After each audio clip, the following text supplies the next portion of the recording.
danes predstavljamo dobesedno novo knjigo založbe Družina, saj je pravkar prišla iz tiskarne. Gospod Jamnik, ste zadovoljni tako na prvi vtis? Na prvi vtis zadovoljni. Vse nastavnice je knjiga. Verjetno po vašem izboru, ne? Ja.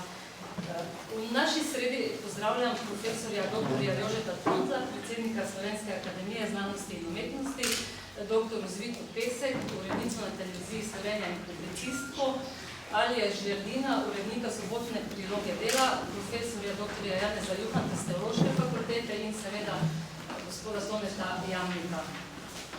Avtorja knjige Med vagabundom in romerjem, gospoda Antona Jamnika, ni treba posebej predstavljati, danes smo se zbrali predvsem njegovi prijatelji in sodelavci. Pa vendarle na kratko. Tone Jamnik, ljubljanski pomožni škof, je teologijo končal v Ljubljani, bil posvečen duhovnika in po kaplanski službi v Kočevju imenovan za tajnika ljubljanskega nadškofa in metropolita dr. Alojzija Šuštarja. Doktorski študij je potem nadaljeval v Ljubljani in Oxfordu in ga zaključil z doktorsko dizertacijo Rawlsov poskus etične utemeljitve liberalizma. Je docent za filozofijo na Teološki fakulteti v Ljubljani, od leta 2010 tudi honorarni predavatelj za filozofijo in religijo na Fakulteti za poslovne vede Katoliškega inštituta, ki ga tudi sam pomagal ustanavljati. Preden je leta 2005 postal ljubljanski pomožni škof, je bil direktor Zavoda svetega Stanislava. Od leta 2008 je tudi redni član Salzburške akademije znanosti in umetnosti. Kot njen član sodeluje z različnimi ustanovami po vsem svetu ter predava po različnih univerzah. Knjiga, ki je pred nami, je sinteza Jamnikovega pisanja in udejstvovanja v zadnjih letih. Delo sestavljajo različni prispevki, eseji, znanstvene razprave, predavanja in objave, ki jih je imel Jamnik na različnih univerzah po praktično vsem svetu. K besedi bi pa sedaj najprej povabila predsednika SAZU-ja, gospoda Jožeta Trontla. Gospod Trontel, vi ste knjigi na pot zapisali, citiram, ljudje so zadnje leta izgubili še nekaj že od prej načetega zaupanja v znanost. Ekonomska veda ni znala pravočasno napovedati ekonomske krize, filozofi se niso odzvali na krizo etičnih vrednot, nekateri so jo celo pomagali poglabljati. Trojno krizo ste zapisali enako močno občutita, preprost človek in razumnik. Ljudje se ozirajo okrog sebe in iščejo oporo. Kaj je lahko opora? To so modrost, etika, vera in ljubezen. Bo kaj od tega bralec našel tudi v tej knjigi? Nedvomno bo. Moram pa začeti s tem, da sem bil zelo posebno, ko je gospod Škof povabil, da napišem spremno besedo v to lepo novo knjigo, katere izid praznujemo danes. Kako oporečna je moja kvalificiranost za kaj takega, bom opisal čez dobro minuto. Prej pa mi dovolite nekaj besed o tem, zakaj sem kljub temu privolil. Naš čas je zaznamovalo preobilje informacij. Oddaja nas preprosto nepredstavljiva množica najrazličnejših podatkov, vpliva nas vseh strani, vrbijo okrog nas. Informacije iz virov, ki so nam bližji, se zaznajo močneje kot drugi, ki so bolj oddaljene.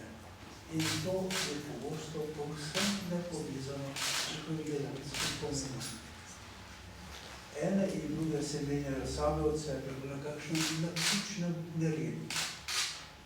Slika je podobna nočni mori. Ni pa brezupna. Človekov čutilni in živčni sistem je s podobnimi milijardami informacij ne na dan. In vsako uro budnosti soočena tudi z davnino. Če bi se vse prekile možganske skorje in zavesti, bi bilo nemogoče ločiti pomembno od nepomembnega. Bistveno od tistega, kar od tega postati bistveno šele čez nekaj ur ali dni ali let ali nekoli. Vse, kar bi zaznali, je bil sam močan, nerazločen šum. Narava pa je človekov darila z vrsto genialnih rešitev. in mehanizmov in živčnih poteh od čutilnih organov do možganske skorje prestrezajo in zaustavljajo nebistveno, kar je podatka večina podatkov, in prepuščajo naprej le pomembne. To se dogaja na senzoričnih postajah že globoko pod možgansko skorjo in dogaja se večji del nezavedno, brez našega sodelovanja. Za prepoznavo pomembnih podatkov imamo avtomatske opozorilne sisteme, imamo samodejno primerjavo s preteklimi izkušnjami, imamo tudi možnost hotene izbire, čemu bomo posvetili svojo pozornost, in imamo možnost dopolnitve manjkajočih delov slike s tem, da možgani sami uganjajo, kaj manjka. In naredijo in ustavijo. Imamo celo sposobnost, da zatremo pomembne opozorilne signale, naprimer vročino zaradi hude poškodbe, ko ni časa, da bi se posvečali njej, ampak je treba reševati življenje. Nazadnje imamo sposobnost, da iz podatkov sestavimo sliko celotnega dogajanja, da razumemo in pripravimo načrt za smiselno cilj. Za razvoj in uveljavitev teh čudovitih sposobnosti so potrebne učeče izkušnje, ki jih človek največ temelji v mladosti. Zelo podobne možnosti imamo na razpolago tudi tedaj, ko gre za informacije z intelektualno vsebino. Tudi tu imamo poplavo, tudi tu preobilje. Tudi tu imajo bližnji viri nesorazmerno veliko vpliv. In tudi tu imamo možnost izbirati. To pa je ena velikanskih prednosti našega časa. Sami si lahko poiščemo vir, ki ga štejemo za pomembnega. Za kaj takega pa prej potrebujemo panoramsko sliko. Pri tem ne gre brez verodostojnega zgodnega pouka, ki postavi trden skelet, ogrodje, kamor je mogoče vstavljati nove podrobnosti našega pogleda na svet.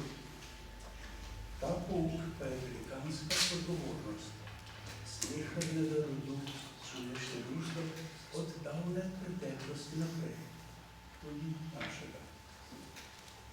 Del tega velikega, nadvse pomembnega projekta načenja knjiga, ki jo danes predstavljamo. 3 ambicioznih nalog se loteva knjiga o človeku kot brezciljno trajajočem vagabundu in človeku iskalcu, na novo odkriti velik dobrega. Prva je ta, da nas postavlja v središče aktualnih dogajanj v svetovni filozofski misli, z vso njeno pestrostjo, konfliktnostjo in zmedo, ki ni samo navdušujoča bogata, ampak je tudi begava in je lahko celo nevarna in uničevalna. Druga je, da nam postavlja zrcalo, v katerem ozremo svoj odnos do slovenske najbližje preteklosti in sedanjosti. Tretja pa je nevsiljivo povabilo, da znova poiščemo izgubljeno ravnotežje in spet najdemo oporo v večnih zaporih etike, očlovečenih v krščanski duhovnosti, omehčanih z ljubeznijo. Gospod Škof je podal lucidno oceno aktualnih filozofskih misli, ki so podlaga ideologijam. Prav v tem podajanju ogrodja ideologijam je namreč moč filozofije. Moč je zlahka nevarno zlorabljena. Takih zlorab v zgodovini ni manjkalo. Zgodila se je v marksizmu, ki ga je porabil stalinizmu. Pa filozofiji različnih vrednosti človeških ras, ki jo najdemo že pri Kantu in je dala podlago rasizmu in nacizmu. Zgodila se je celo etiki, ki je med drugim dala izgovor za prisilno eutanazijo. Pa seveda sodobnemu liberalizmu brez vrednot, kateremu se povrnem čez kako minuto.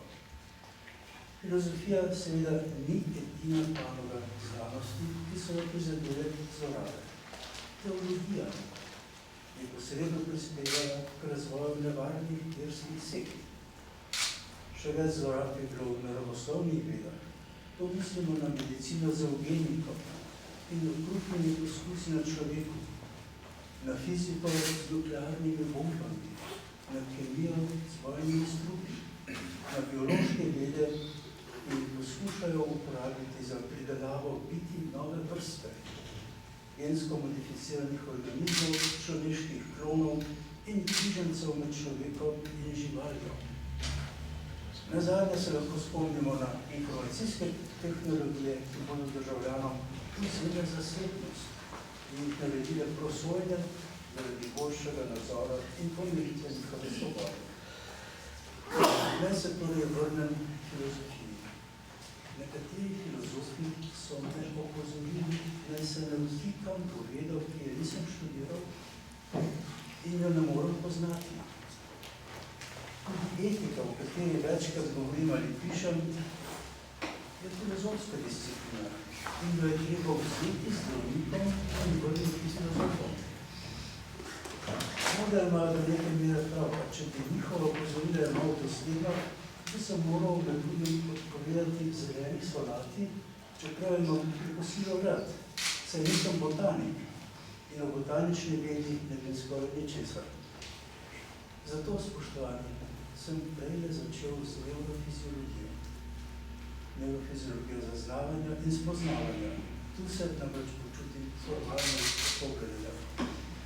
Moram pa reči, da sem slišal tudi drugačno trditev. Filozofija je preveč resna veda, zdaj jo prepustili filozofom. Gospod Jamnik je seveda nasprotno z menoj neoporečna pooblastila za pisanje o svetu filozofske misli. Kot filozof, teolog in etik je svoj panoramski razgled velikokrat predstavljal slovenski strokovni in laični javnosti. V knjigi imamo zbranih vrsto teh predstavitev. Med drugimi je snov več kot 10 člankov iz obletne sobotne priloge Dela, ki je marsikateremu slovenskemu izobražencu bolj ali manj redno nedeljsko branje. Seveda pa so dodana tudi razmišljanja in odzivi na aktualna dogajanja iz prispevkov v družini, poklišču in demokraciji, na televiziji, na radiju in drugod. Gospod Škof je s tem delom opravil veliko poslanstvo. Ne gre le za obveščanje, niti samo za izobraževanje javnosti. Gre za legitimno in nujno nalogo vrhunskega intelektualca, da ponudi svoj prispevek k oblikovanju javnega mnenja. Nesprejemljivo bi bilo, če bi ti prispevki prihajali iz ene same svetovno-nazorske usmeritve. O škodljivosti take enostranskosti imamo veliko zgledov, doma in po svetu. Knjiga pa je mnogo več kot zbirka polotisov dragocenih besedil, ki ima svojo časovno neomejeno sporočilno veljavnost. To so razmišljanja, ki se ne smejo izgubiti v pozabo, skupaj z efemernim medijem, ki jih je na svojih tiskanih straneh prinašal med ljudi in se zatem bolj ali manj hitro selil na vevče. Niso samo ponatisi. Velik del besedil je nastal na novo, prinašajo pa toliko odličnih, globokih in pomembnih misli, ki v teh kratkih besedah ni mogoče pravično povzeti, kaj šele oceniti. Pisec nas opozarja na moč simbolov, danes prav tako veliko ali celo večjo kot včasih, ko je imel razum še pred seboj skoraj vse delo v znanosti in spoznavanju materialnega, delamo pa tudi duhovnega sveta, odkrivanjem nepotešenost duhovnih potreb današnjega človeka, ki mnogokrat za manj išče izpolnitev globokih vrzeli v v razumevanju sveta in pojmovanju lastnega mesta v njem, v eksotičnem verovanju in praznoverju, tudi v nekem izpraznjenem pseudo-ateizmu, ki tako pogosto vodi vsebično skrb zase in v grozo pričakovanja lastnega konca, onkraj katerega naj bi bil samo še absolutni nič. Gospod Jamnik je lucidno prepoznal stran poti liberalizma, brez tradicionalnih vrednot, predvsem njegov napad na človeško dostojanstvo. Fenomen je v zadnjem stoletju močan. Okrepile so ga strahotne izkušnje fizičnega, duševnega in ideološkega nasilja. Kako da je ta novodobni liberalizem sam udarjen z isto slepoto kot nesvobodni sistemi, ki jim nasprotuje. Ta liberalizem v imenu prekoračene svobode paradoksno vodi v drugo, morda še bolj prednosežno nasilje. Celo danes, ko je še živ spomin na to, kakšne strahote prinese prenikanje človekovega dostojanstva, ko so nam še blizu grozovitosti druge svetovne vojne, revolucije in totalitarizmov 20. stoletja, ko se podobne strahote te dni ponovno dogajajo na pragu Evrope, v deželah arabskega sveta in v Afriki, se najdejo filozofi, ki nastopajo proti konceptu človeškega dostojanstva, brez ozira na to, da je nepogrešljiva podlaga za najbolj nedostojanljive človekove pravice. Izpodbijati ta koncept pomeni liberalizirati prostitucijo, sprostiti trgovino z ljudmi in človeškimi organi, izrezanimi iz teles živih prostovoljnih prodajalcev ali neprostovoljnih ugrabljencev, dovoliti pridelavo človeških zarodkov za farmacevtsko industrijo, tolerirati vojno nasilja in na koncu morda celo utreti pot ponovni legitimnosti posedovanja službe. Zgroženi smo, ko mrežja izgledamo za uradne ocene števila ljudi, ki imajo danes za zdaj še ilegalni status sužnja. Med 12 in 27 milijoni, kar je več kot kadarkoli v zgodovini. O tako globokih zdrsih filozofi za zdaj govorijo bolj poredko. Dovolj zgovorno pa je njihovo zavzemanje za pravico staršev, da pomorijo novorojenega ali celo nekoliko starejšega otroka, če bi utegnil prizadeti njihove interese. Anton Jamnik se bo zapisal v slovensko filozofsko in teološko literaturo kot neutruden iskalec smisla in upanja, vere in Boga, kot premišljevalec o življenjskih poteh, ki jih ubiramo ljudje, bodisi kot vagabundi, to so brezciljni popotniki, ali kot romarji iskalci, ki vedo ali vsaj slutijo, kam želijo priti. Le romarji imajo pred seboj cilj. Ta cilj pa je edini tako velik in tako pomemben, da zmore že na poti izpolniti človekova največja pričakovanja. Jamnikova razmišljanja niso samo refleksija od sveta okrog njega in o njem samem, kakor ga globoko dojema in razume, ampak so posejana tudi z blagimi očetovskimi nasveti, skladnimi s pozivom papeža Janeza Pavla II. Vaša beseda je spremlja zgled, je neobjetno potrebna, kako je bilo nekdaj potrebno Mojzesov vodstvo.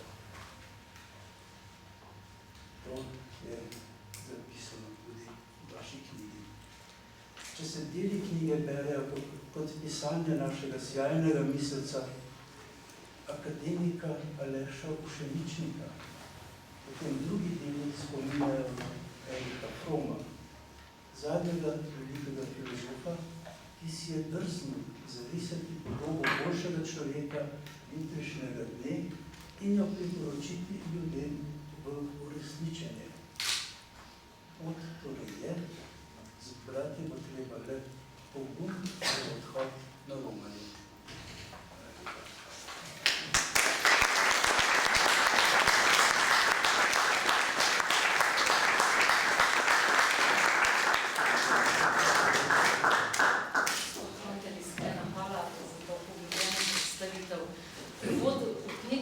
Tudi gospa Rosvita Pesek. Pred nekaj dnevi je tudi sama izdala knjigo o slovenski osamosvojitvi in poti mlade Varšave. Gospa Rosvita, kaj vas je poleg poglavij o občutljivem in prelomnem času nastajanja nove države dobilo v tej knjigi? Lepo pozdravljeni. Tisto, kar je bilo zame izredno zanimivo, so poglavje, ki govorijo o liberalizmu. Tudi poglavje o spravi, zato ker je tako včasih bilo, kot da bi iz neke preteklosti potegnil naš dnevni časopis in našel v tej preteklosti vse odgovore na to, kar mi danes tako silovito iščemo. Sicer je pa treba odkrito povedati, da ko se je pred mano pojavil rokopis knjige, ki ima danes torej skratka svoj rojstni dan, ali kako je prišla na svet, ne? Me je rahlo zaskrbela ta prošnja gospoda Jamnika, naj uvodoma kaj napišem, ker je bilo dodatno rečeno, da gre za filozofsko-teološki pogled na aktualne teme in tudi na kakšno zgodovinsko. No, ker zadeva zgodovinske teme se že nekako čutim domača, pri drugih, ki znala imeti pa malo več težav. Zame je bilo odločilno to, da je avtor knjige mož, ki je zgodovino, on jo imenuje nekje tudi tekoča sodobnost, kar je en zelo lep izraz, gledal od blizu. Bil je pač poseben srečnež, bi jaz rekla, saj je bil v času preloma z prejšnjim režimom in v času nastajanja naše države, čisto poleg prvega moža slovenske katoliške